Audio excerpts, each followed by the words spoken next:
Ladies and gentlemen, welcome to San Jose State. And I'm going to ask, if you don't mind, move forward. Let's make this a nice, cozy discussion. So if you can, there's a lot of room here. Just sort of fill in the spaces, okay? First of all, let me thank you for being here today. I know there's so many things competing for your attention. Least of all, the weather, which is a very beautiful day out there, but it's also not good, as you know, because we're not getting any rain. So thank you for coming, because this is a very important discussion that we're going to have today. And I appreciate all of you who took the time to do this. First of all, let me say, my name is Lloyd LaCuesta. Some of you may know me for what I used to be, which was a television reporter in the Bay Area for some 35, almost 40 years. Now you're in my home turf, because believe it or not, I'm now an educator. I'm an adjunct professor of journalism here at the San Jose State School of Journalism and Mass Communications. And I look at this as now one of my bigger classes that I get to talk. So we're here today for what is called Stand Up for What is Right, and it's the celebration of Fred Korematsu Day. I assume that many of you know who Fred Korematsu was. He was a person who essentially said when World War II started and America decided to incarcerate some of its citizens, the Japanese Americans, he said, I'm not doing that. I'm an American. It's against the Constitution for you to do that. Well, he eventually wound up in prison, and he was a marked person, but he never stopped fighting. He never stopped saying what you did was wrong. And years later, Supreme Court said, you were wrong. It initially went all the way to the Supreme Court, and they upheld incarceration.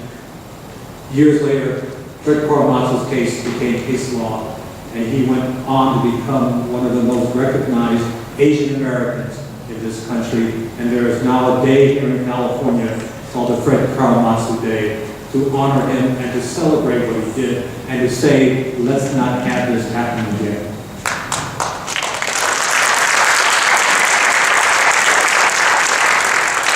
So, and just a real quick sort of synopsis for me, I find it very interesting that I'm here today because some of the people behind the Fred Korematsu issue,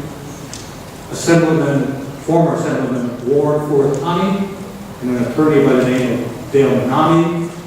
Well, we were all kids who went to the same high school in Los Angeles, and somehow the stars aligned, and we're all involved in the Korematsu issue years and years ago. So, and one final thing, just a personal note, to say what today means a lot to me, especially to observe Fred Korematsu Day, is because if my father had lived, today is his 100th birthday. And my father was an immigrant from the Philippines who labored in the sugarcane and pineapple fields of Hawaii. But he taught me to always stand up for what is right. And he also said to me that, no matter what anyone ever says to you, son, you are an American and entitled to all the rights and privileges that this country has to offer. And I will share one moment, and it's like almost like I think about what Fred Korematsu did, although my father did in a more personal type of way. Years later, when I happened to be covering the Monica Lewinsky issue in Washington, I was at the back end of the White House watching the helicopter of President Clinton come in with the Washington Monument in the background. And I just paused for a moment, and I looked up in the sky, and I said, Dad, thank you, not bad for the son of an immigrant farm worker, that I'm here at the powerhouse of the world. And you taught me and you gave me the ability to say, you can do that and always stand up for what is right.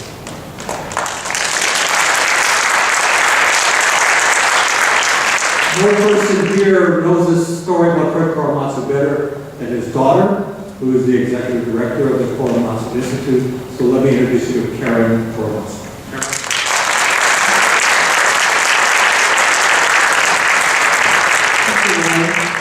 Well, it's a pleasure to be here this afternoon, and yes, I know you can be outside enjoying the sun, but thank you for being here. This is our 4th annual Fred Korematsu Day. We first started out with the one in Berkeley and decided, well, it'd be nice to move it around the Bay Area. So now we're down to San Jose this year. I think the email title I should have headed was, "Do you know the way to San Jose?" But, because obviously there weren't enough breadcrumbs here. But we are glad that you're here because, as Lloyd said, this issue of immigration is an important one. And we want to bring focus, especially now that Congress is going to be starting in session again. And so we're pleased to have our Congressman, Mike Condon here, who will make some comments about this issue as well. And the first time I really understood what it meant to be an undocumented student in this country was after I gave a speech at UC Berkeley several years ago. A student came up wanting to share how he felt so inspired that my father never gave up hope, that someday he would see justice, not just for himself, but for all Americans. We wanted you to hear from an undocumented student who would share his or her story about what they have had to endure in the face of adversity and briefly talk about their activism. Miguel Santiago, who is listed in your program, will speak about his story and his advocacy work in the community. We also wanted to have a San Jose State University student tell about their advocacy work on campus and learned about Myrna Henriquez after the program had gone to print. So unfortunately, she is not featured in your program. Myrna will share her story and speak about her organization, Student Advocates for Higher Education. Please welcome Miguel Santiago and Myrna Henriquez.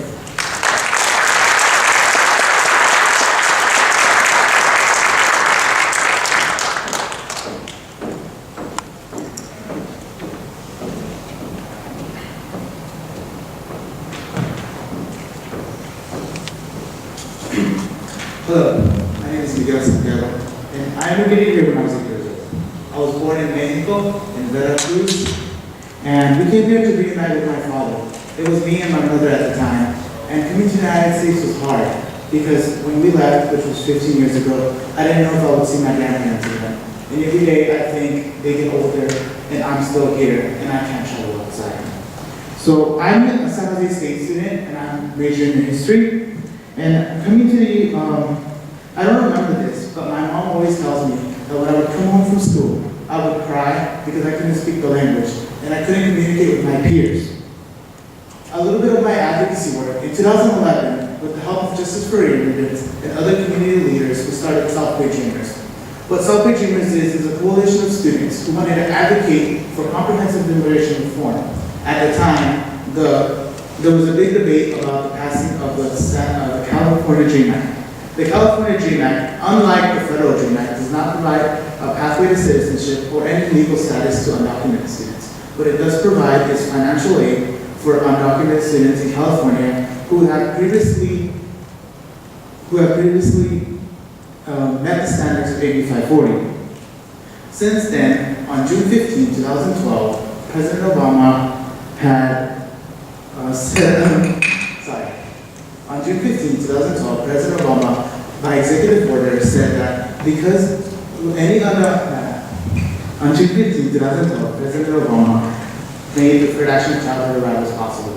This made it so that any undocumented student who is 30 years or younger would have not a legal status here, but will be able to come out of the shadows and have a 2-year working permit. My organization, South Bay Dreamers, has worked ever since then to raise money for scholarships. Currently, it costs $645 to apply for deferred action. This gives somebody a 2-year work permit and a California driver's license. Ever since then, we have tried to advocate for a comprehensive immigration.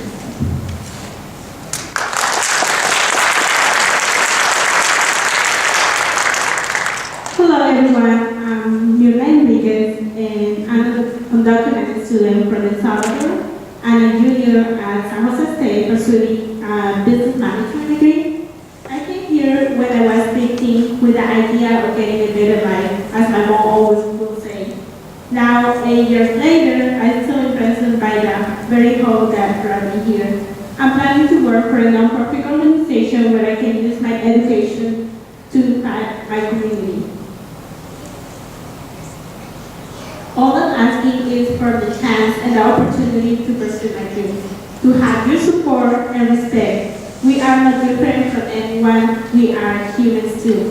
I didn't realize what my immigration status could affect my life until my senior year in high school because of the lack of sources to pursue higher education. That's the main reason I'm an officer at SAHE, the Students Advocate for Higher Education at San Jose State. SAHE was founded in 2003 under the leadership of Dr. Curry and in the collaboration of both undocumented students and allies, USA citizens that believe in equal rights and equal opportunities for all. Now, this organization is leading the way in the South Bay for an immigration movement. Since the establishment 10 years ago, SAHE has been advocating for the community in many ways. Because education is the foundation of change, we have done presentations for hundreds of high school students and their parents. We are educating them about the ability to pursue higher education and the sources available for them. SAHE strongly believes in civic participation to create social change. For that reason, we have been organizing, doing hunger strikes, march, rallies, village, all pushing for immigration reform. We are part of a coalition of community organizations, labor unions, and students orgs that are fighting for a comprehensive immigration reform.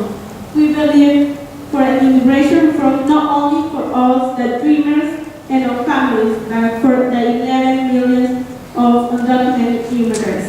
We want a path for citizenship to all. We urge the Congress to give us real legislation, not principles of immigration reform. Thank you.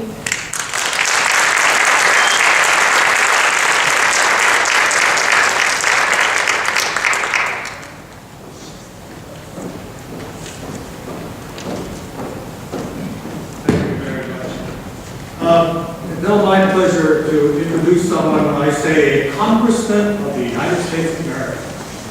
Wow, that's like 8 things coming here. I have to say that the person I'm going to introduce right now I've known him for going on more than 25 years when he was a board of supervisor before here in Santa Clara County. He is now your congressman for the 17th district, and I would say that for many years I never really showed any partisanship towards my conduct because I was a journalist. But he is my friend, and I no longer work as a journalist, so if that has any kind of bearing on anyone. He is a person who has been out there fighting for the community, fighting for civil rights, fighting for social justice.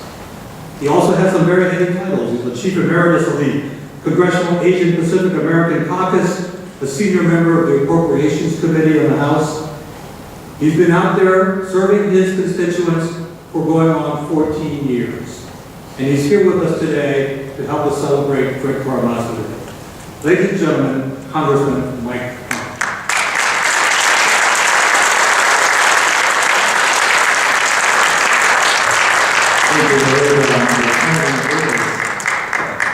Well, good afternoon, folks. How are you? How are you? I know they say Asians are clever, but this is ridiculous. And who are the dreamers, los sueños? Órale. Bienvenidos. Thank you for your testimony to Miguel and Miguel? Milna, the victor. Miguel Santiago. Somos tocayos, ¿verdad? That means that we got the same first names. Well, thank you very much, and I'm really pleased to be here. I'm just kind of like a warm-up guy that for the real stuff. We thought about Fred Korematsu and also Jose Antonio Vargas. Everybody says, is he a Mexican singer? No, that's Jose Antonio, he is. No, I think that you're going to really enjoy the presentation today. And I guess the theme today is stand up for what is right. So I got to wear my t-shirt, I put it in the washing machine this morning, and so I could put it out there. I always wear this t-shirt, it's stand up for justice. And it's, you know, it's a non-verbal kind of thing, but it always sends a message. And that's what this is all about, standing up for justice. We could talk about all that, what does that really mean? And, you know, in our country, you know, what is it that we're all about? You know, we're supposed to be embedded in the Constitution, our history. We talk about the forefathers and foremothers and things like that. And we're really supposed to be a very knowledgeable citizenry in this country. But when I went to Congress and I found out how much I didn't know. And if I didn't know that and I was a school teacher, then how much more do other people go on? And it's about instruction, it's about citizenship, it's about teaching and reteaching, continuously practicing citizenship in this country. And if you don't know your history, you don't know the history of this country, you don't know your background, you don't know the interaction of our communities within the government structure of this country, then we got a lot of work to do, we got a lot of studying to do. Some of the things I'm going to talk about is this. Immigration is legalized discrimination. Immigration is legalized discrimination. Naturalization laws was not in existence in this country in the beginning. If there were, then the Native Americans would have an immigration system set up so that, you know, they would have all the programs and take out papers, you know. The first immigrants came without documents.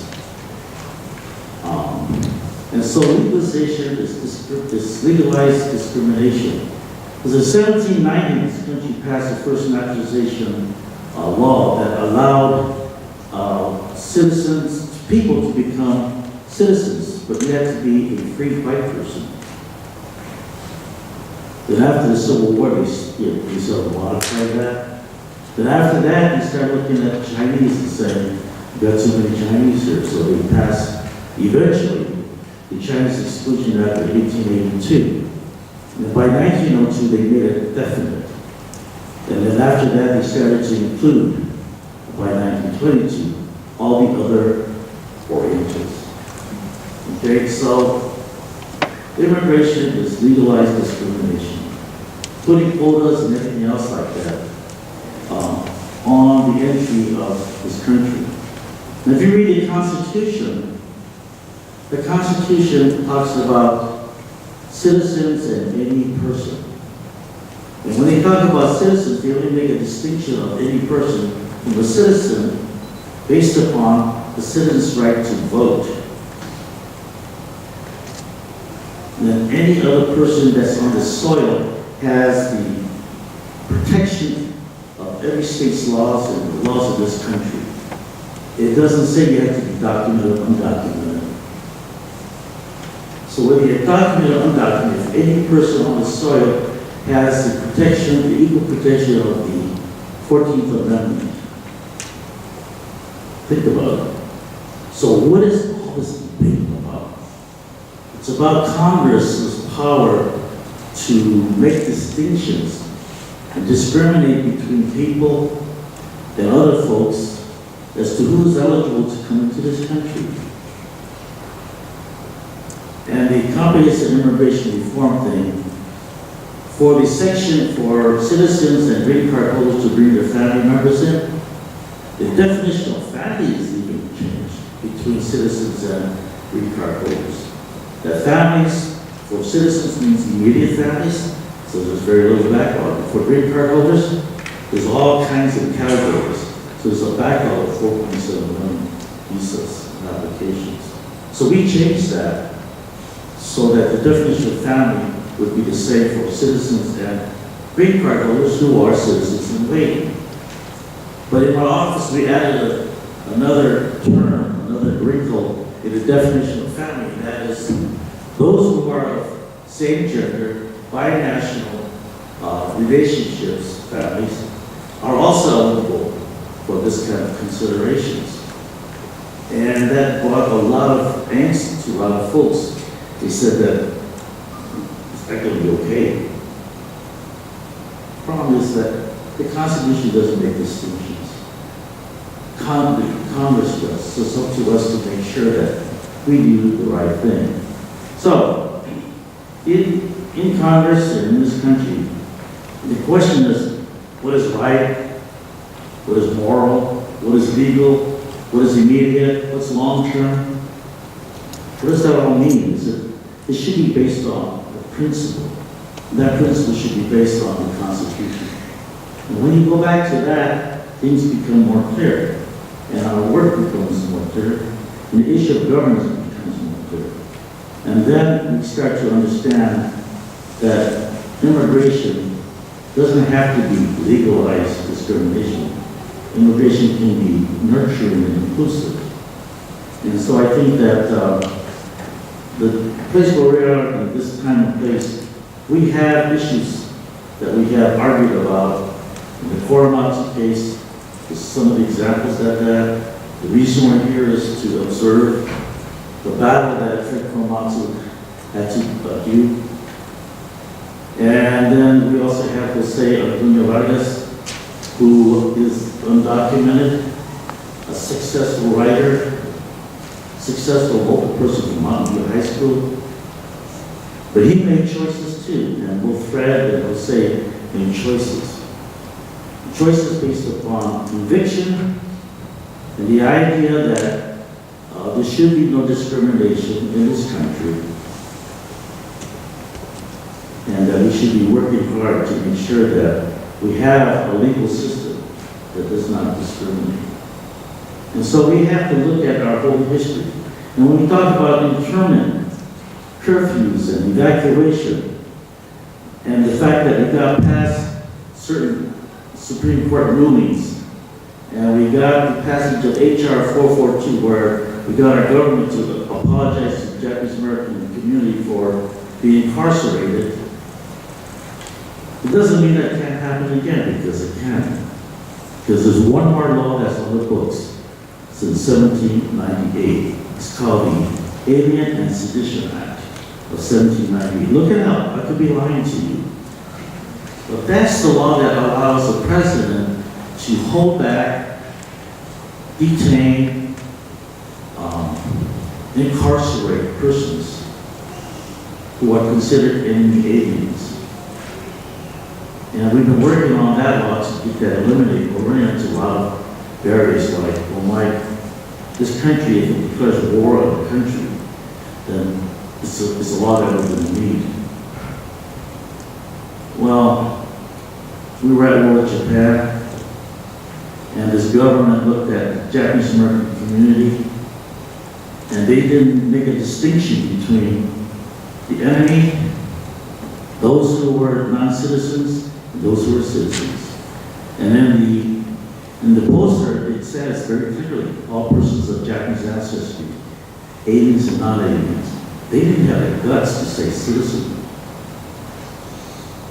So in this whole game or this work of government, be aware of language, be aware of history, be aware of your rights and the Constitution. And with that, I think that studying the Constitution in the right way and understanding personal justice denied, all this becomes not a Japanese American lesson or a lesson about immigration. It is about an American lesson. If we learn it right, we could have people like Miguel to become citizens. In my book, when we pass comprehensive immigration reform, they shouldn't be waiting a long time for the pathway to citizenship. because of what they've done and their accomplishments up to now, should allow them to become citizens at the time that the law is signed, the bill is signed into law. We should be able to become citizens immediately. And that's this dream that we're supposed to be giving to our young people. So with that, I just want to thank you for this time and leave you with that thought that we have to stand up for what is right. But in order to do that, you have to remember certain kinds of things to understand that sometimes what is legal may not be right and moral. And so in this case, I think that when we talk about immigration and this history in this country, it is legalized discrimination. Thank you.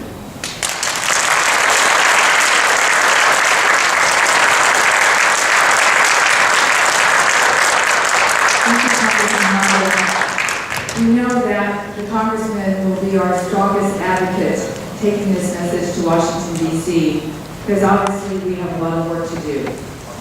And when we were talking about what theme we were going to have this year, we decided on standing up for what is right, which was one of my father's mottos. And when we learned that Jose Antonio Vargas was going to be here in the Bay Area to screen this film, we thought, yes, he really embodies my father's spirit. He was brave to take a stand, to say that he was an undocumented immigrant. And he has been such an advocate, crisscrossing the United States and speaking about this issue and trying to educate everyone so that we do make the right decisions, because those voices need to be heard. We are very fortunate that we will be able to show a film clip from Antonio's, or from Jose's new documentary called Documented, which will be screened tomorrow and in Mountain View and in Oakland on Tuesday. And we also worked very hard to promote these screenings. The good news is that the screenings are sold out. So obviously everyone is going to them, which is very, very exciting. So without further ado, let's look at Documented.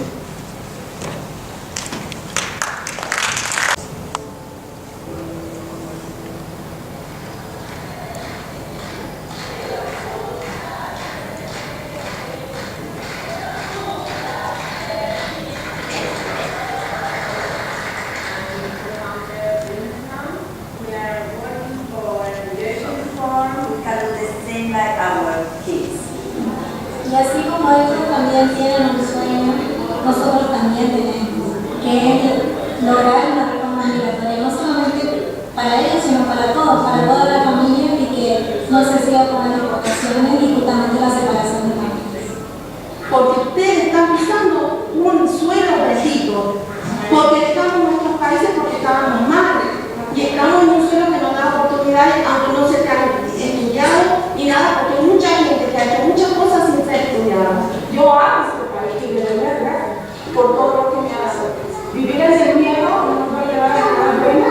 Es un momento de decir, Yo creo que todos los que estamos acá y mucha gente que no está en este momento, estamos unidos por lo mismo.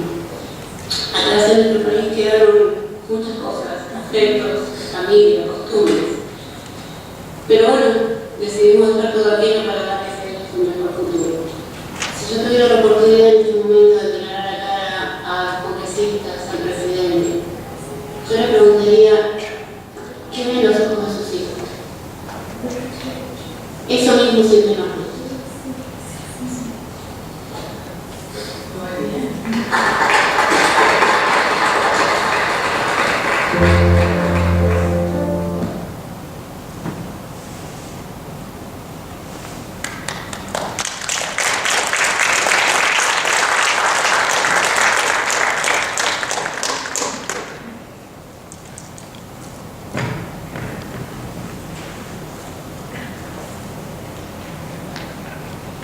Hi, my name is Miguel Santiago, and I'm an African student from Mexico.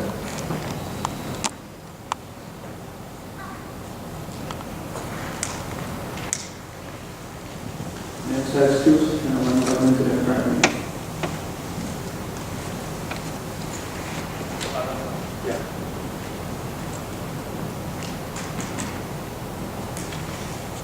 My name is David. I'm an undocumented student from Akiko.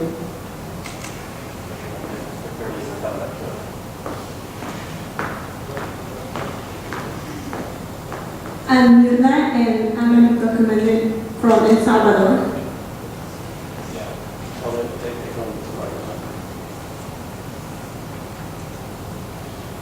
My name is Alberto. I'm an immigrant student from Mexico.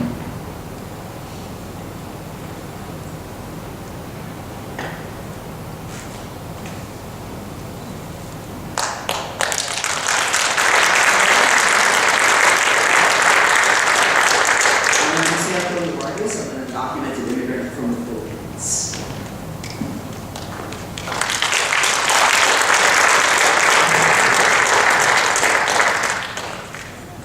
Thank you so much for having me here.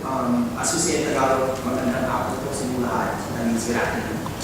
I'm really happy to be here for multiple reasons. Because I call the Bay Area my adopted home. This is where I grew up, 101 to 80, 85. Because I'm proud to be Filipino American and an Asian American, and because I am incredibly honored to be speaking at the Korematsu Day celebration. And I'm really proud to come from a state and live in a country where we observe the Korematsu Day of Civil Liberties and the Constitution. So I think you guys just saw this clip from the film that I just recently finished. It's a 90-minute film, and that the film really travels all across the country. It goes to Alabama, to Iowa, where I crashed in the Romney rally. And then it goes to Miami. I should tell you, those mothers that you saw, that group Dreamers Moms, actually got started on Facebook. All these undocumented mothers just started organizing on Facebook, and I friended them, and then they ended up inviting me to their first kind of physical meeting, and that was the first physical meeting of this group. And what's interesting about that clip is, to me, it shows the generational and the cultural issues that we're dealing with. And in the past, few months now, I've been traveling around the country. By the way, I've done about 190 events in 40 states in 2.5 years. I showed that clip in Wisconsin to, maybe like 2 months ago, to a group of mostly Republicans. And the reaction of the women in the group, listening to these mothers. Because again, what happened was it wasn't about Republican or Democrat anymore. It wasn't about like self-deprecation. It wasn't about, Mexicans or Latinos, or it became about what mothers do for their children. Right? And so actually in the film, that scene precedes, really the hardest part of the film. The film goes to the Philippines, where I haven't been since I was 12. And the film actually documents my mother, who I haven't seen for 20 years. And I think that's what's really, really important here. In all of this conversation about CIR, comprehensive immigration reform, which most Americans don't know what CIR stands for, I think we need to remind them that immigration reform is about having a driver's license and being able to drive down 101 without pissing your pants when you see a cop.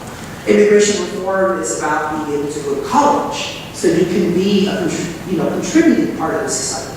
Immigration reform is about having a valid passport. So, you can see your mom, and you can see your grandpa, and you can see your uncle. That's what immigration reform is. Right? So, as I've traveled the country in the past 2.5 years as a walking, uncomfortable conversation, which is what I am, they usually are surprised that my name is Auditorium Vargas and I look like this. I look, Asian. In other parts of the country, they don't know what Filipino is, unfortunately, even though we are the third largest immigrant group in America. So I look Asian, my name is Jose, I'm gay, I'm documented. In college, I majored in political science and African American studies. I should just marry a Jew or a Native American and call it a day. So they usually don't know how to respond to it.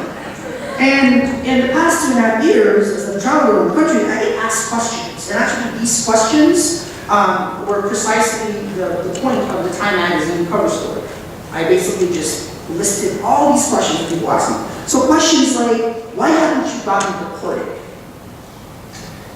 I don't know. All I know is about every day, about 1,100 immigrants in this country get deported. What I do know is President Obama has deported about 2 million immigrants in 5 years, more than any other president in the history of this country. What I do know is that Obama has deported about 250,000 API, Asian and Pacific Islander undocumented immigrant family members in the past 5 years.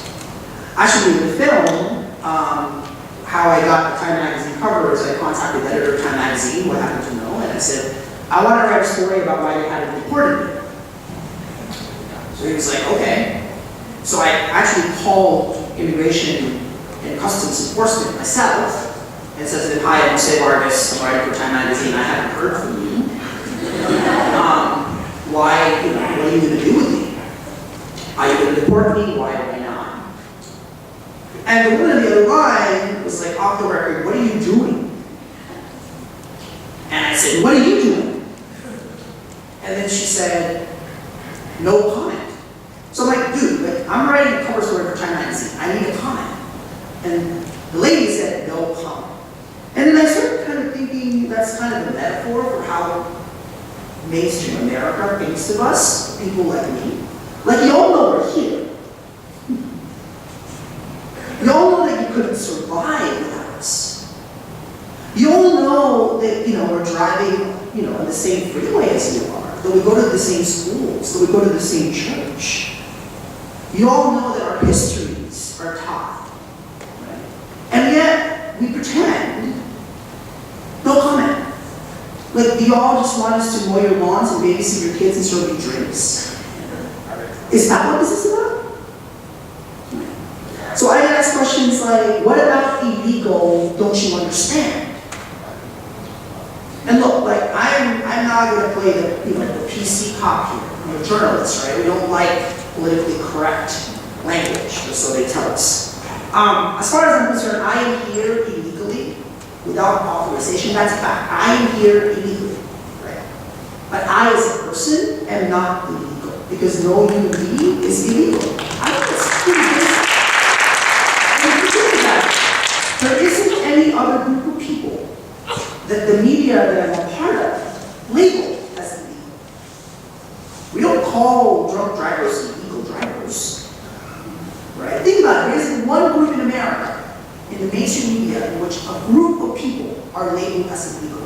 And as I travel around the country, listening to people literally say illegal Mexican interchangeably, I can't even imagine the damage that that's done.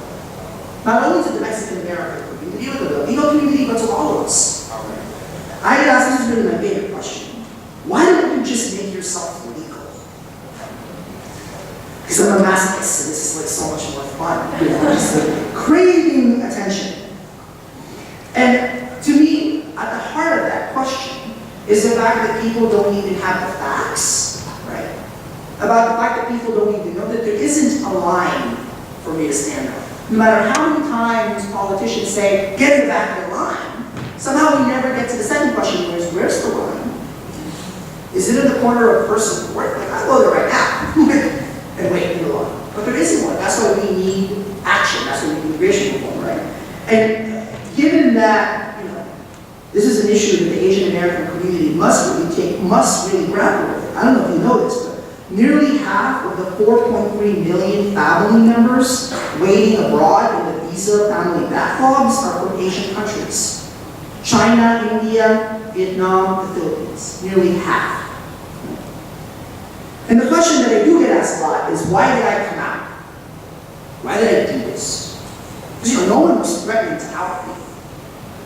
So I grew up in Mountain View. The first time I came out was when I was in my first period Jewish history class, and Mr. Farrow showed a documentary called The Life and Times of Harvey Milk. I didn't know what Harvey Milk was. And I was sitting in the back of the room, and Harvey Milk is the first openly gay public official in California.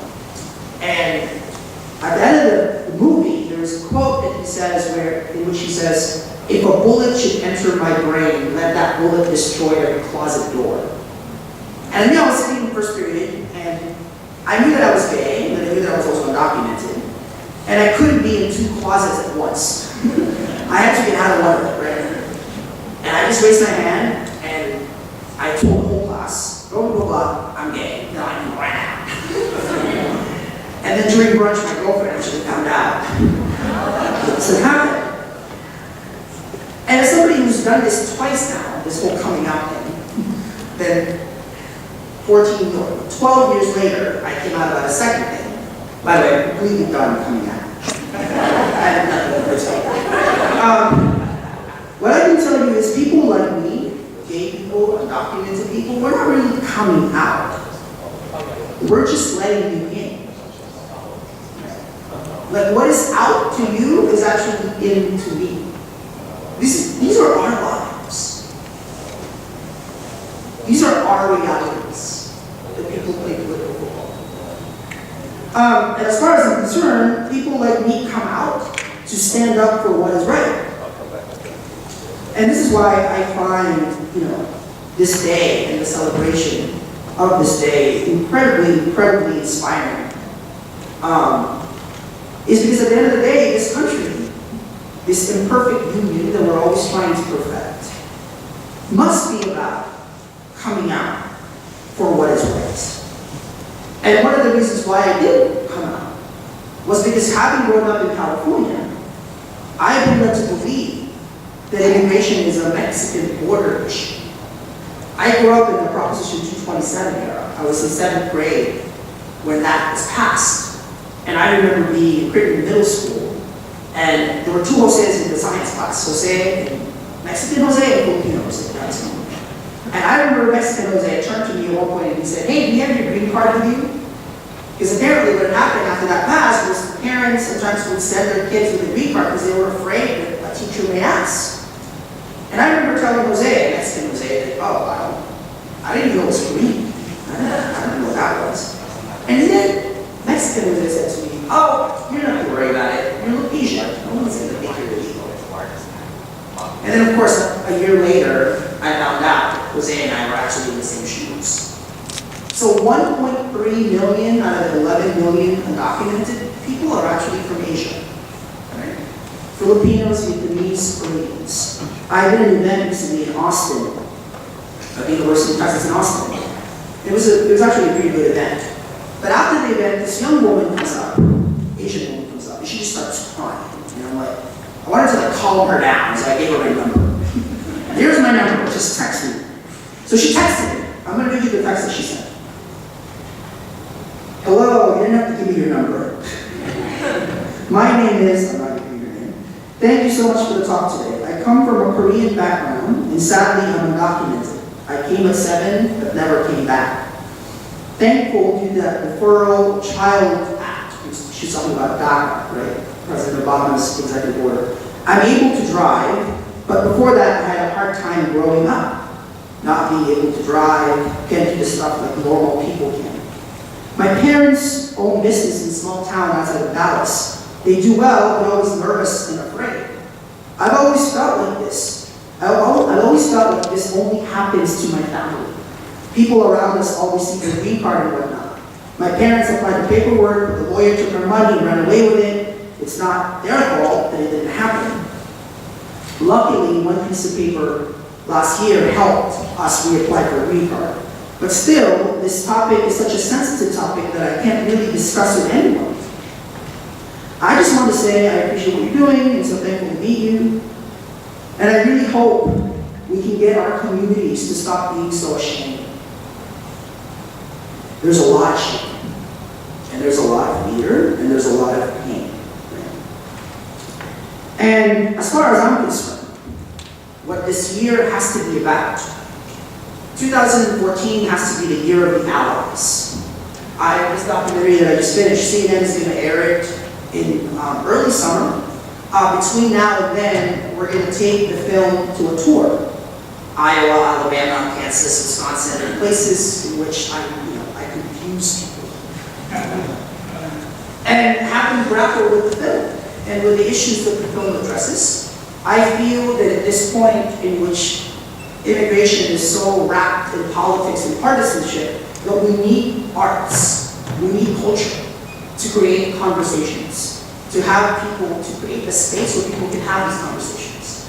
And when we do these screenings, what we're actually going to do exactly what happened here, in which we're going to invite the undocumented people from those cities and those communities to come talk about what it's like living in Kansas City as undocumented, living in Birmingham, Alabama as undocumented. And then what we're going to do is we're going to ask people, where do you stand on this? Are you an ally? Recently I had a very interesting, sobering, surreal meeting with Congressman John Lewis, the lion of the civil rights movement, who told me, gave me one of the biggest pieces of advice, in which she said to me, hey, so how are you going to build coalitions and alliances? This is John Lewis, right? The same John Lewis who said to me that the black civil rights movement of the 1950s and 60s needed white Americans to stand up. That the gay civil rights movement that we're experiencing right now needed straight people. It needs straight people to come out. For me, growing up, will and grace was a really big cultural touchstone, right? For every will, there's a grace. There's the straight best friend, the straight, classmate, the straight relative, the straight whatever that has to advocate and has to stand up to the gay person or to the undocumented person. And that is what my campaign, the Fight American campaign, this film is going to be about. And actually, very recently, I directed my first PSA to launch a new symbol for the immigrant rights movement. We launched a pledge symbol. Literally, the symbol is a hand pledging. I've been pledging to this flag that doesn't belong to me since I was in 6th grade in middle school. So what I did is I got 30 other undocumented people to look straight to the camera and pledge to recite in all their accents, in all their hopes. My favorite person actually in the Pledge of Allegiance video is Ingrid, this housekeeper from Virginia, who said that, pledging allegiance to this flag means I am a part of America, because she is a part of America. If you go to Define America and type pledge, you'll see the whole pledge video. But what we're actually asking people is to take a different kind of pledge. And I think this is actually a pledge that Fred Korematsu and his legacy would enjoy. I'm going to read you the pledge that we're asking people to take. I pledge to be an active American, to show up for others, to govern myself, to help govern my community. I recommit myself to my country's creed, to cherish liberty as a responsibility. I pledge to serve and to push my country when right to be kept right, when wrong to be set right.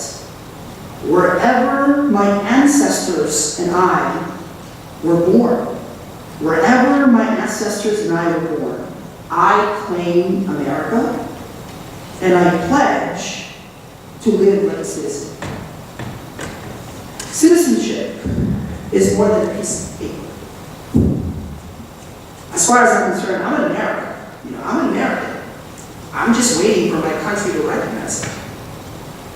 So thank you so much for having me this afternoon. Thank you.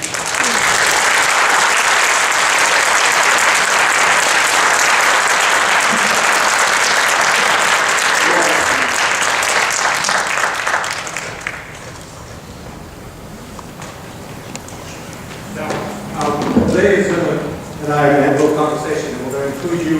We want you to ask questions. So, Jose?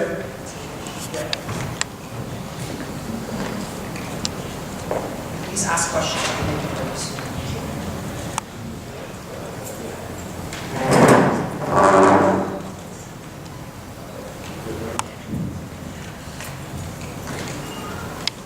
Let me first say that I've sort of known about Jose for several years because of work I do with the Asian American Girls Association. And we share three things in common. We're both Filipino ancestry. We both chose to become journalists. And we're both high school editors of our high school newspaper. But this man has made so many strides in his short career. But I have to ask that first question, which you say everyone asks all the time. You know, given the record of how many people the Obama administration has deported, are you celebrity protected now? Are you immune from all of this? Or are you prepared should they come for you? What will you do? Well, I should just say, and Lloyd, I'm so sorry for saying this, but I hope it doesn't make you feel like I'm aging you or something. But I've been watching this guy since I was like 12. In TVU, right? And I'm like watching TV, I'm like, oh my God, this guy is Filipino. Because you know, he looks Asian, he has a Latino last name, LaCuesta. So it's just a little surreal to be like doing this. That's the first thing I want to say. The second thing, you know, I was prepared. So before I quote unquote came out about being undocumented, I quit my jobs. I had saved up about $80,000 in the bank because I knew that I couldn't be employed. I had to prepare. The most painful thing was preparing my grandmother, my Lola, right? Because I just wasn't sure how she was gonna, you know, we're not supposed to share our secrets. I remember when the crew from ABC News came to the house in Mountain View, my Lola pulled me aside and she's like, do you have to tell them you're gay too? You have to tell them that. My Lola, the cat is out in the back, you know, that I can't. So I had to prepare my family for this. And I had to prepare for anything that could happen. And now, this is one thing that I have to really, really say. I am probably the most privileged, undocumented person in America. Again, they're deporting 1,000, about 1,100 people a day. And here I am, traveling around the country, being interviewed. There's like posters of me in Kansas City somewhere. And I feel like I have to use whatever privilege I have. You know, look, I'm incredibly privileged, but I also worked really, really hard to get to where I wanted to be. And this is where it's going to get a little weird, because when I was younger, growing up in Mountain View, the moment I found out that I was illegal, the first thing that I thought was, well, I am going to be so successful, that they won't be able to deny me anything. Right? So I did. I made a list, got to win some sort of a big prize. You have to work for like the New York Times or the Washington Post or something. You have to be a political reporter because people love political reporters, sort of. You have to write for the New Yorker because people think that's like a cool thing to do. And by the time I was 30, I had done all those things, and I was still in the same situation that I was. So I am prepared, and I have been prepared. What's been interesting for me is I'm so, you know, this 2.5 year journey that I've been on is so public. And now as a journalist, I was always supposed to be out of the story, and now I'm completely in the middle of it. And how do I stay as grounded and how do I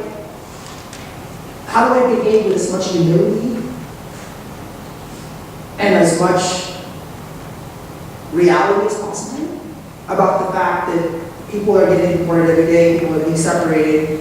And I feel like my government is, you know, I spent my entire adult life hiding from my government, and now it seems like my government is actually hiding from me.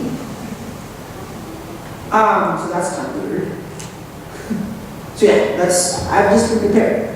If Jose Antonio Vargas, they come and knock on your door and you fight it, but they say we're deported, what happens to this movement that you have started? What happens to the thousands of undocumented who look up to Jose Antonio Vargas? I hope they don't look up. I hope that they just realize, you know, from the very beginning, boy, you and I are in the same industry. I didn't want to be put in this category of like celebrity. It's just such a weird thing to think about. And then you have to knock me down. I know how this thing goes. We build something up and we knock them down, right? That's how America works. I didn't want to do that. And so all I know is in some ways, this is really, really important to say, I was late to this whole thing. This movement has been happening, young undocumented people coming out probably until as early as 2003. while I was busy at the Washington Post trying to build a career, being a coward for not, I remember interviewing Mike Huckabee once in Iowa during the caucuses. And here's Mike Huckabee running for the presidency. And he kept talking about, these illegal people. And it's the same Mike Huckabee that was pretty progressive when it comes to immigration. He runs for president, of course he's running against Mitt Romney, and they all run to the right. And here he was talking about illegal. I'm interviewing him. And I'm sitting there going, okay, Jose, and I remember CNN was, Dana Bash from CNN was doing the thing with me. And I remember thinking, okay, if I came out now, and I didn't. I actually feel like I've been such a coward for so long that I kind of have to make up for the lost time. So they did come, and you know what? It's not like I'm hiding. I'm on Twitter. They know where I'm at. So I'm not hiding from anybody. I've been tired of doing that. And all I think about are all these people who don't have the same kind of privilege that I have. And I gotta say, history-wise, I don't think we fully understand what's happening. And the media, of which I was and I am a part of, hasn't really stepped up on this issue. In the same way that I would argue that the media hasn't really fully stepped up in the LGBT rights movement. And I think that's a really important thing. Lloyd, we're doing an event at San Jose State University in March, so please come to that. And we're going to be talking about these issues. Listen, let's hear from some of you. There are microphones up there. Even if you disagree, in fact, if you disagree yes, with me, please come forward. So, I'm seeing Mike Congressman, do you disagree? If you have a question, please. Is there someone out there, you have any question? I mean, does he eat Filipino food all the time? Anything.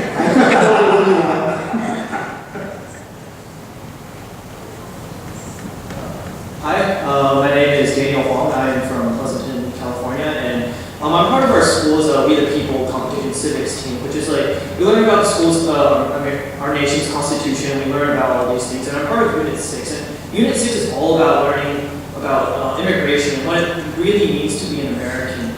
So right now in Congress, there's major debate over the reason why there hasn't been major immigration reform is because a lot of House Republicans don't believe that undocumented immigrants should be granted a 13-year pathway to citizenship. Instead, they believe that they should have a pathway to permanent residency. And I'm just wondering what's your opinion on that? Thanks for asking that. We didn't call our campaign Define Immigrant. We called it Define American, right? I think the beauty of America is people come from all over the world, they come here and they become American. That's been the case from the Irish Americans, the Italian Americans, the Japanese Americans, the Chinese Americans, the Filipino Americans, right? Look at Europe.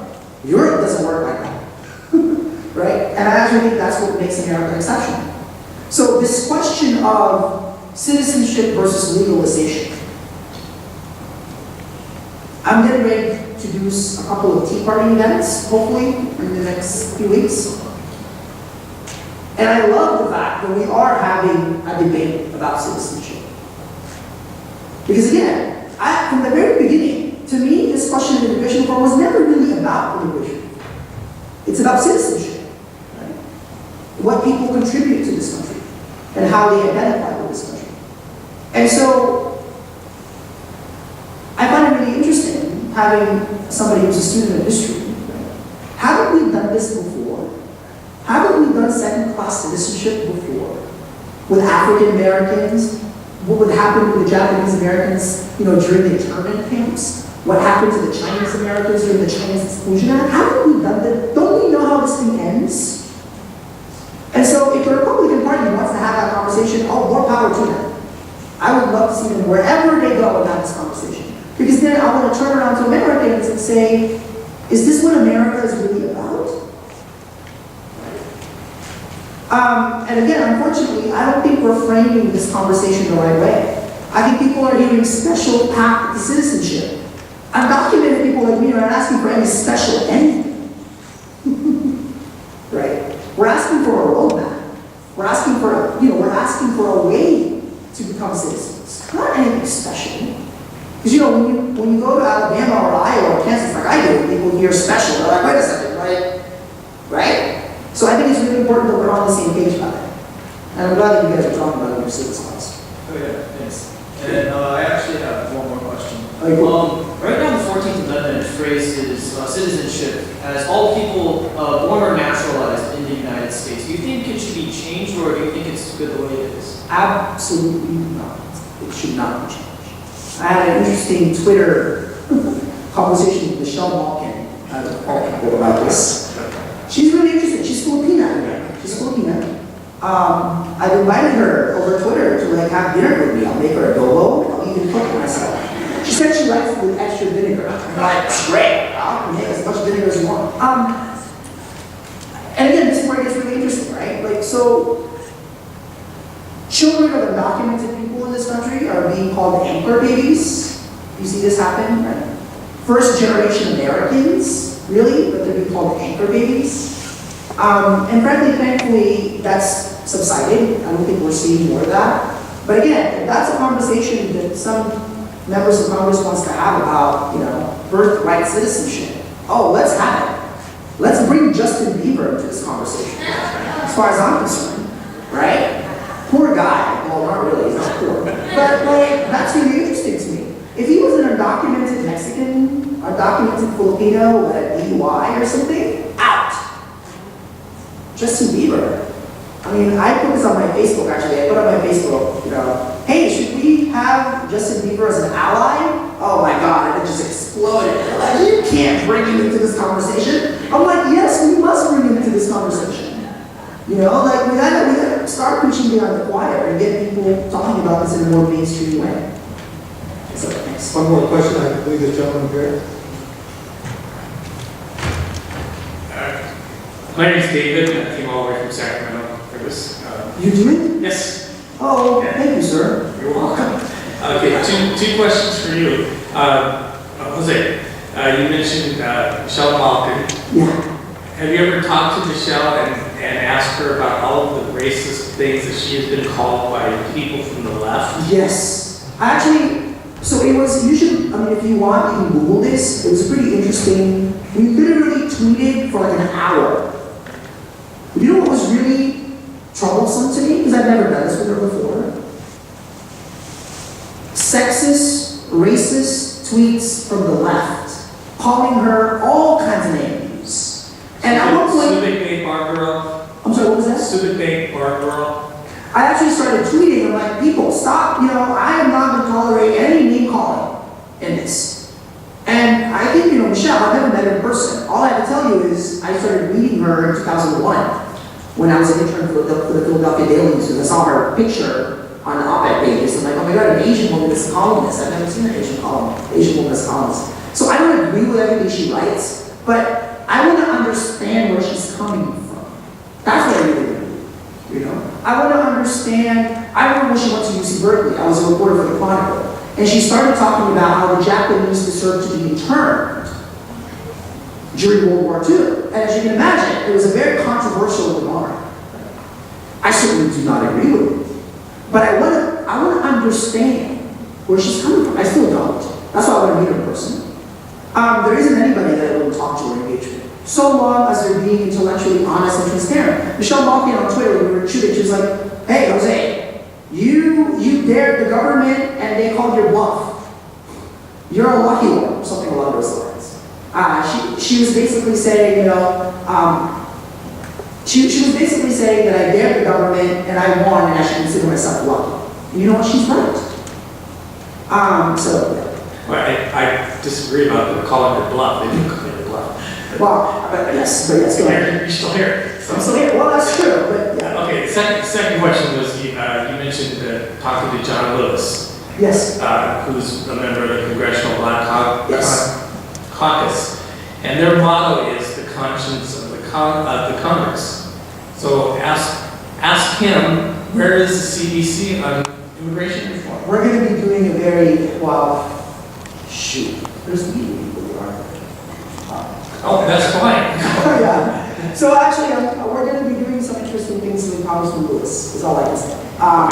And what I love is the First Lady of New York. actually just did a first public event in New York City last week, and it was all about Black immigrants. And I found it really interesting. One last comment I have to make.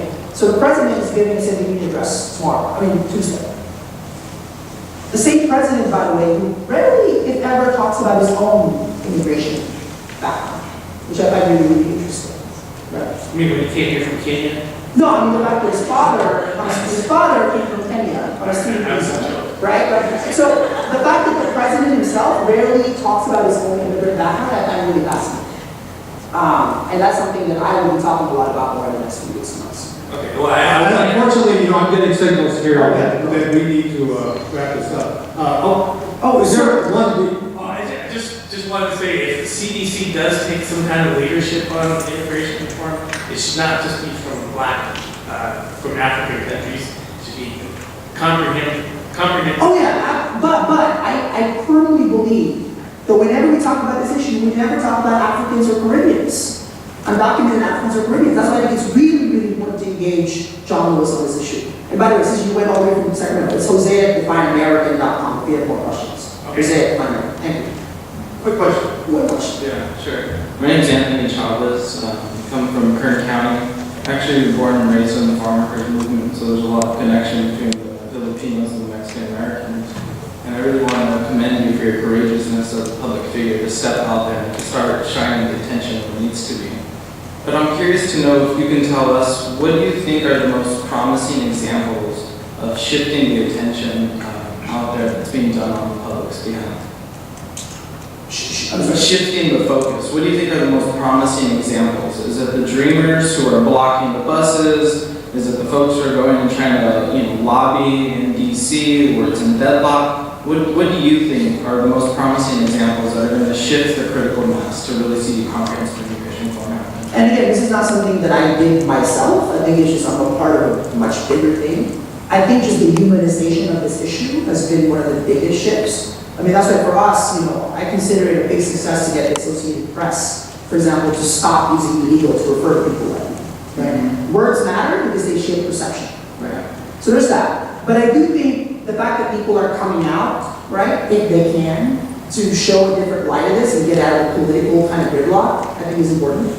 I find it really, really encouraging. If you would have told me that Mark Zuckerberg, right, what happened to him because I profiled him, would make his first political statement as the youngest billionaire in the country on immigration reform, that Mark Zuckerberg would be an ally for this movement, that he would say that immigrant rights is civil rights, I don't think he would nuts. Yeah. And so I think the fact that we have, the immigrant rights movement hasn't seen this level of broad alliances and coalition forming. So I think that's really, really encouraging, and we need more of it. For me, particularly, getting educators involved, getting teachers involved, but tomorrow we're having a screening of the film in Mountain View, I grew up. And I think probably half of the audience is going to be teachers. And my goal there is to actually personally mentor. We need these teachers to exist and to say that these dreamers are our kids. They're our kids. So we need more of that happening in Mountain View, right? In Louisville, Kentucky, right? And in Dayton, Ohio. And that's what we're going to do. So thank you. And by the way, Anthony's more than just Anthony Chavez, if you were to say. So actually, I'm a grandson of Cesar Chavez, and I'm also an educator. So I go out and do a lot of Ladies and gentlemen, Jose Antonio Vargas.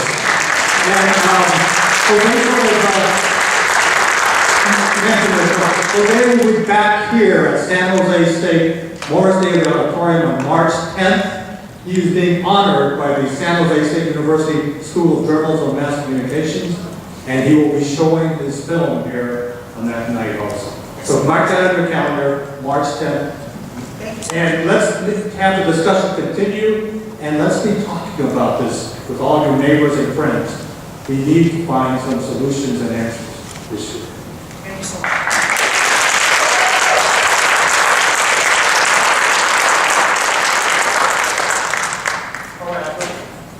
I believe there's a film that we are now going to show.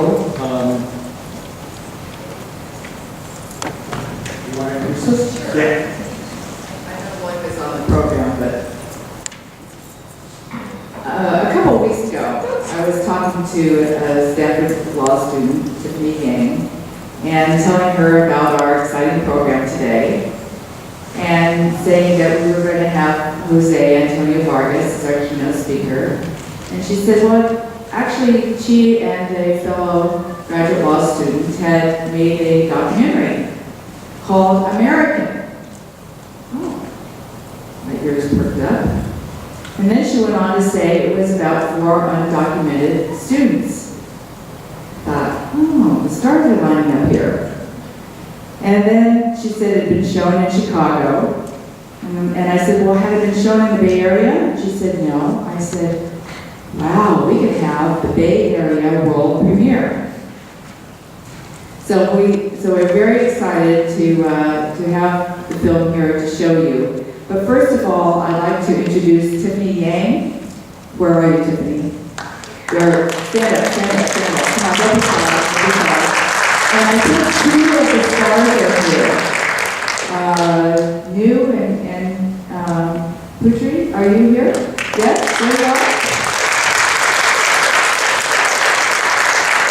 So it's wonderful to see these kinds of films being made, and this is a short documentary.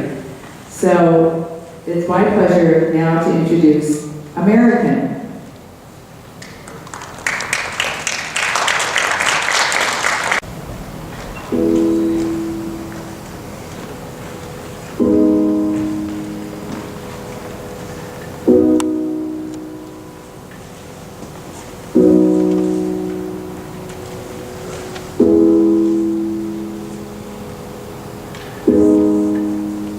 It's just that being undocumented, having the experience of being told that you not belong here is very painful and very stressful. From my experience, the most challenging thing has been the future. Never being certain of what's to come. I guess what I'd say to people who are scared of being undocumented is that they're not alone. And this is a moment to speak up and come out as undocumented, to support not only themselves but others. I'm very fortunate, maybe two years ago now, having gone through a transformation, meeting other documented folks like myself, accepting this as a part of my identity, and then using that understanding to see what I can do with it in the role that I can have to move forward and to advocate for change and becoming really an activist.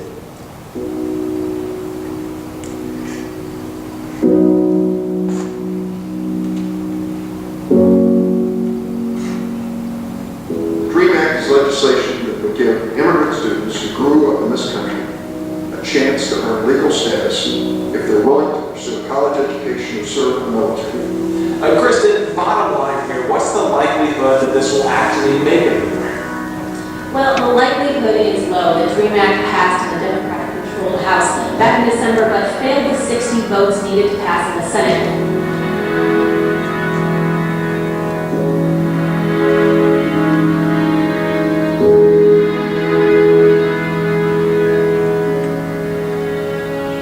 Effective immediately, the Department of Homeland Security is taking steps to lift the shadow of deportation from these young people. Today we have this new initiative, the Deferred Action for Childhood Arrivals. Under the policy, those who entered the country illegally can avoid deportation and get a work permit. This is a temporary stopgap measure. This is not a path to citizenship.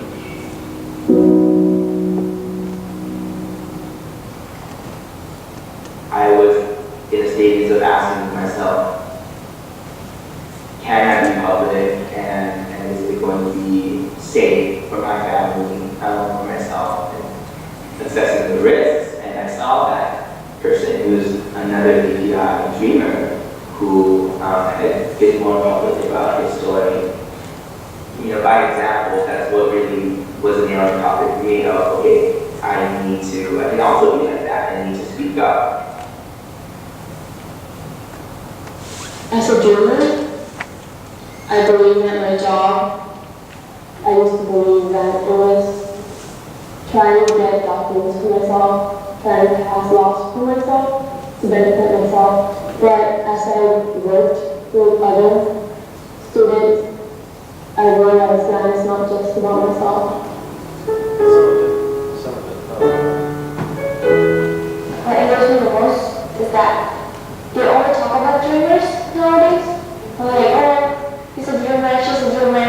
But what about our parents? You know, they never talk about the people who brought the dreamers. At the end of the day, you yourself can apply for that kind of too. But if your family is making you left out of it, then what good is that? Do I see, you're saying that you're trying to separate families in that way. At least subconsciously, I think that's what prophet is doing, is you're kind of like throwing a bone for some people's family to jump forward and leave behind other people. One of the things that I relive a lot in my own moment, where I have never experienced this, but I continuously think about and what different triggers is if my mom or dad were ever deported. And I've replayed that in my mind so many times, and the emotions are so real. And it's just so hard to be able to, I've never talked to people about how many times I think about this. What if my mother goes away? Because if I were to get my dad too, if my dad goes, am I going to have to go home and take care of my family and take care of my sister? And have to be there for them. Who's going to pay for the house? Are we going to be homeless? What things are going to happen if this one time little thing happens, which in Arizona at this moment it could be anything. I think the way I do it is to take the experience, have it relive it in my mind, and then you say, okay, that hasn't happened yet. I'm going to have another day. Undocumented means being part of the country, being part of the country that you migrate to, but just the country not realizing that you're part of the country. I grew up for 9 years in Thailand, and so I had a bit of experience living there. And then for about half, and going on to more than half of my life, I've been here in America. And so I think about, do I consider myself American? I ask myself, well, let's think about where I think of home now, where my family is, and where my community is. And I want to go into medicine to help what community? The low income, uninsured immigrant communities like, the ones that I grew up in. Those communities are in America. And so I think these ties and the relationships I have, those are American.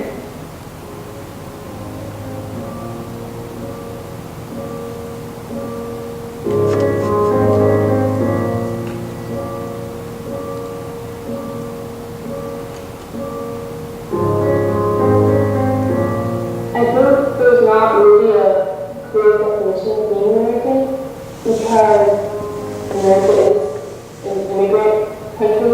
And so I think being American is just learning to cope with other people's cultures and not necessarily learning English, not necessarily having documents, but learning to live with people of other cultures, and to me that's being American. Undocumented is not the whole story of one person. It's like, undocumented is just one side of myself. But I have a lot of other identities, such as being a student, being a volunteer. Everything else is just a combination of who you are as a whole self. When we received back one of my friends was talking about when he got his social security number, and he was like, oh my god, I thought I was going to open this letter and there was going to be like this gold plated like steel with diamonds all over it, a piece of paper that was going to say my name and have my social security on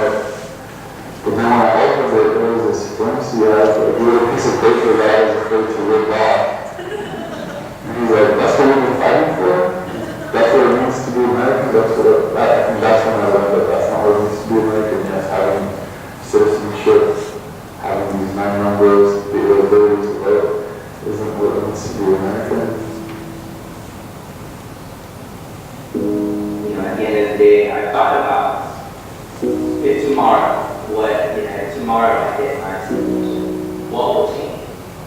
And I think not much. It's all about the life experiences that I've had, being undocumented, and the struggle that we had through that, and more importantly, how I've been able to grow as a person, overcoming the struggles. All of that defines me much more than a green card, which is a piece of paper or a social security card number.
Again, show your appreciation. Some of you may know we're keeping up with the news.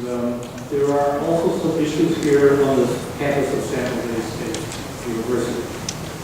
And it has, again, a lot to do with Fred Korematsu's motif of stand up to what is right. So with that said, I'd like to introduce Bonnie Sugiyama, the director of the Lesbian, Gay, Bisexual, and Transgender Resource and Women's Resource Center here at San Jose State. Bonnie?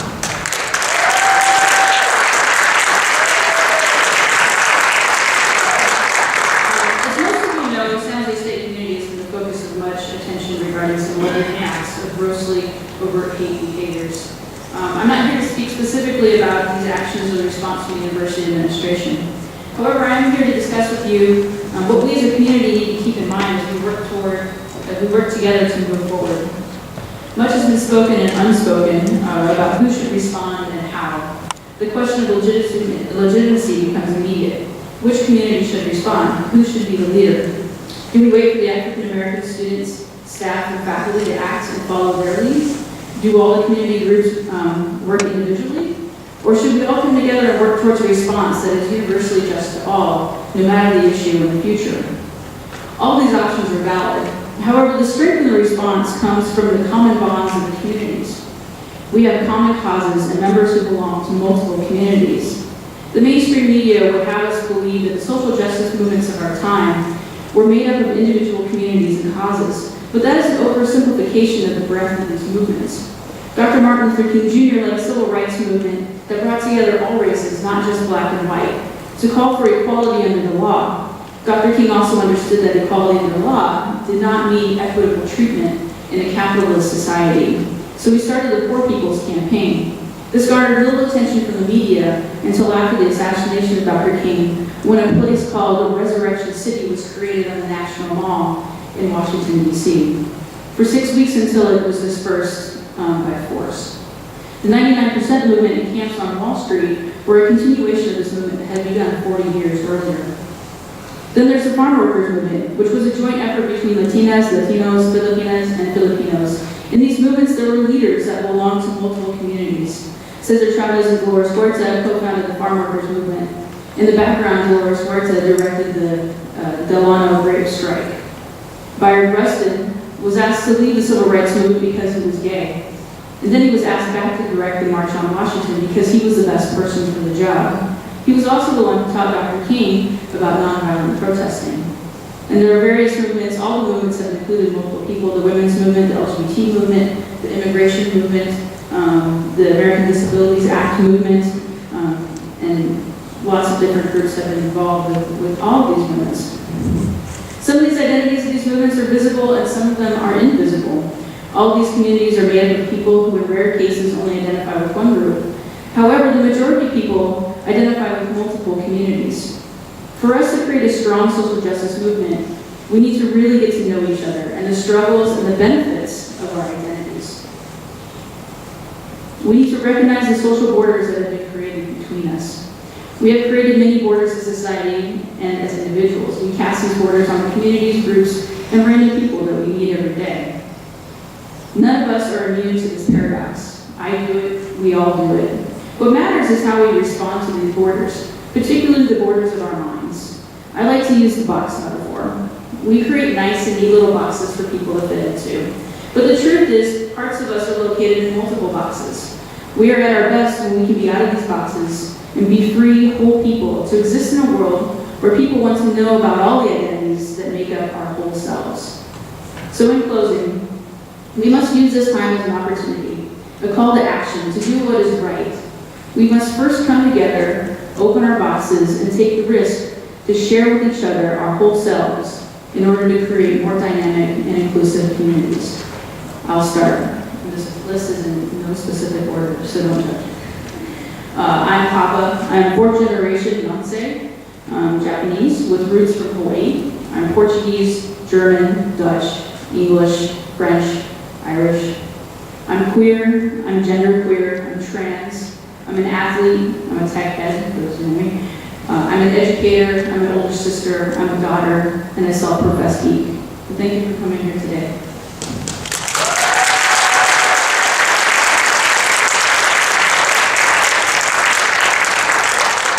Thanks, Mama, that was great. So I learned a new buzzword that you already know called artivism. It's a combination of art and activism. And as Jose said, that you can express your activism through your culture. So we have a special treat. She's not on the program, but we have Akiko Aspawaga, who's with Aspire, and she's a spoken word artist. Akiko came to the United States from the Philippines at the age of 10. Because of lack of resources and false information from her mother's employer, she fell out of status. Just last month, she graduated with a Bachelor's of Science in Nursing from San Francisco State. Outside of her academics, Akiko fights for immigrant rights with Aspire, the first Pan-Asian undocumented youth-led organization in the nation. Please welcome Akiko.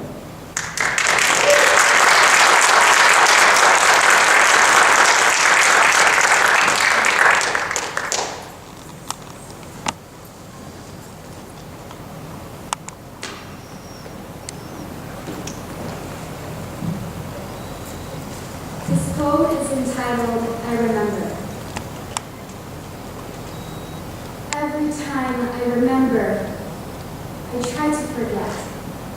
Because when I think of you, I bleed royal blue and scarlet red, golden yellow sun with 8 rays, 3 golden yellow stars. 14 years stranded, I lost my way, followed directions from the stars and stripes. I started to forget about you.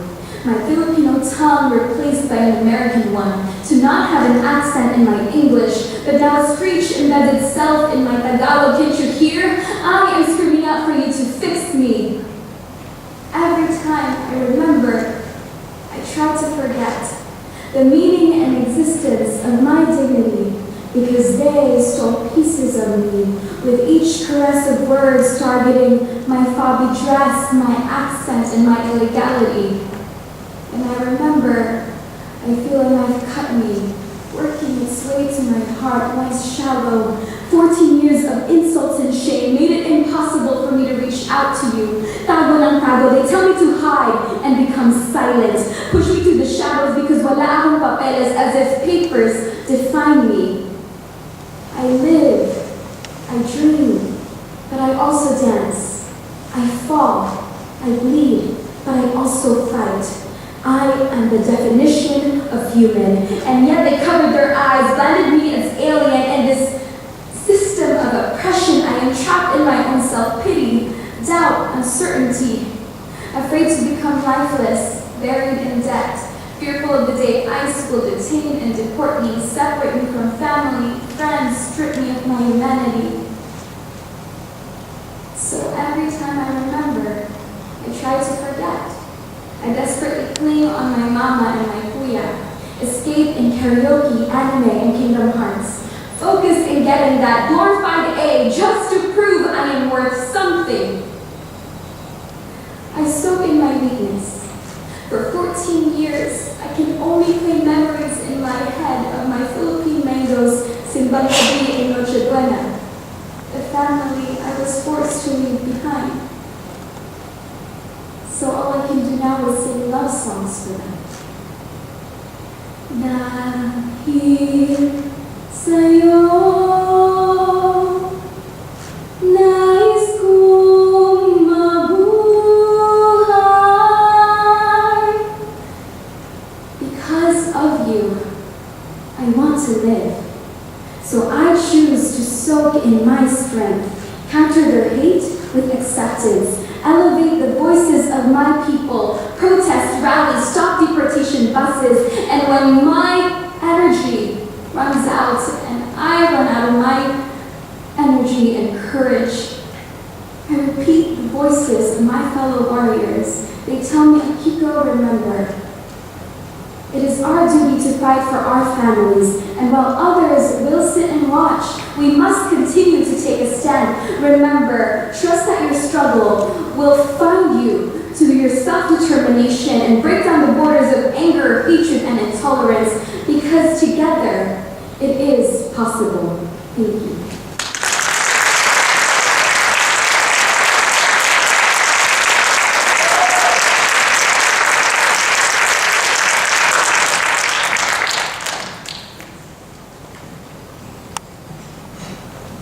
Thank you, Akiko, and thank you for your spending part of your day with us and for exploring issues.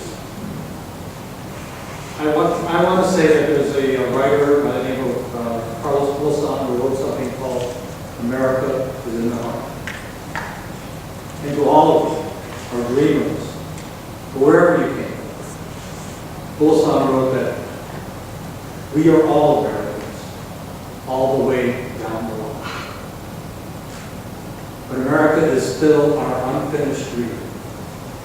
And together, we will create a better America. Stand up for those.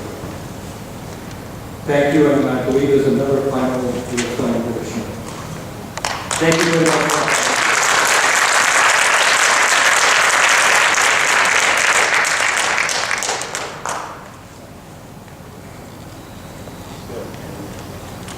On January 15, 1998, Fred T.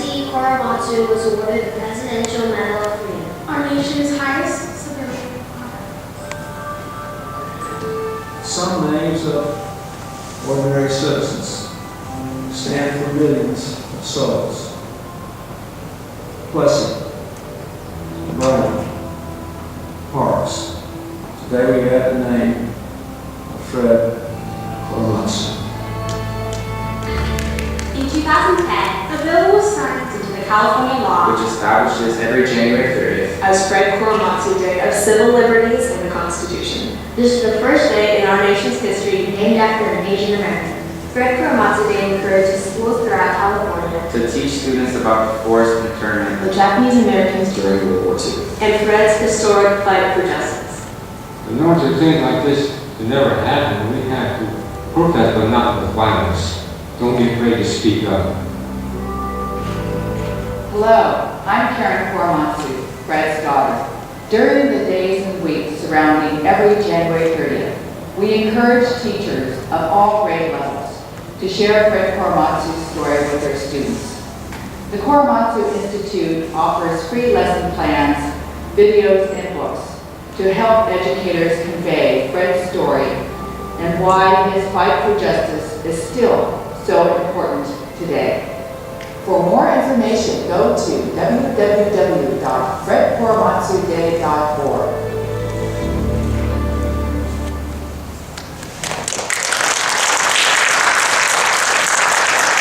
So if there are any teachers out there, we have a sign-up sheet in the lobby, and you can talk to a few people that are here today about teaching kids. Evan Goldberg, are you here? He's our education manager And Kim Woffers is, I'm not sure where you are, but is our administrative, she's out there working, our administrative support. And also I'd like to introduce Ray Wickham, who's one of our consultants in education.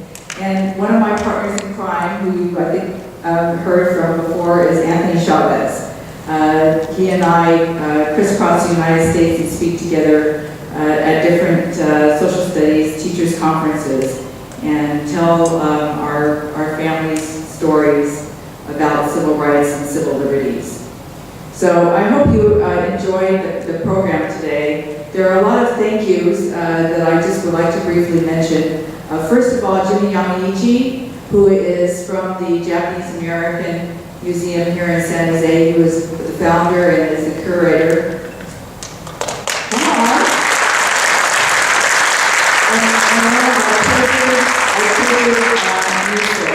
They're the second generation, and he still goes around and speaks. And so this is, very, very special that he's here today. And we thank the museum, also Como Guerrero and Jessica Savage. We couldn't have done it without you. Also, my brother, who can't see, he's up in the balcony, Kid Korematsu, is the one that did all the graphics for our program, and also he is the co-producer of the Emmy Award documentary of Civil Wrongs and Rights, the Fred Korematsu story. And we have the 24-minute version of the original 60 minutes that's included in our teachers' kits for free. So it was very exciting to get that grant. It's always very inspiring around this time of the year, of course, with my father's birthday being on January 30th. It's an opportunity for education, and in order to make this world a better place and to make a difference, we not only need to learn from our history, but also take those lessons and make sure that we don't make the same mistakes again. So when you go out today, I hope you're inspired to speak up for what is right. Thank you.